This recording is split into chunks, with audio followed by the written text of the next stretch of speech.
I will now begin my engine compartment inspection.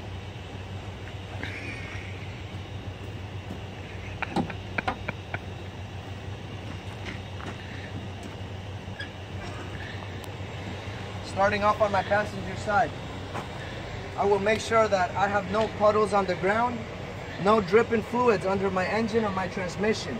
I will inspect my hoses for their condition and any leaks. I have my coolant reservoir. I will inspect my sight glass. I will remove the cap and check for adequate coolant level. I will not remove the cap if the engine is hot. I have my water pump. My water pump is operating properly. It is not damaged or leaking, and it is mounted securely. It is not belt driven, it's gear driven. My alternator is operating properly. It is not damaged, it is mounted securely, and it is belt driven. And I have my alternator belt. My alternator belt cannot have more than 3/4 of an inch of play at center and no cuts or frays on the belt. Now onto my driver's side. I will again check that I have no puddles on the ground, no dripping fluids under my engine or my transmission.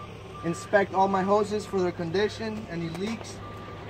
I have my oil dipstick where I will check for adequate oil level, and my oil level must be above the refill mark.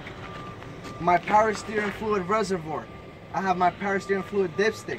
I would check for proper power steering fluid level, and my level must be above the refill mark. I have my air compressor. My air compressor is operating properly. It is not damaged or leaking. It is mounted securely, and it is not belt driven, it's gear driven. And I have my power steering. If you follow your power steering hose, it's operating properly. It is not damaged or leaking. It is mounted securely, and it is also not belt driven, it's gear driven. I am now finished with my engine compartment.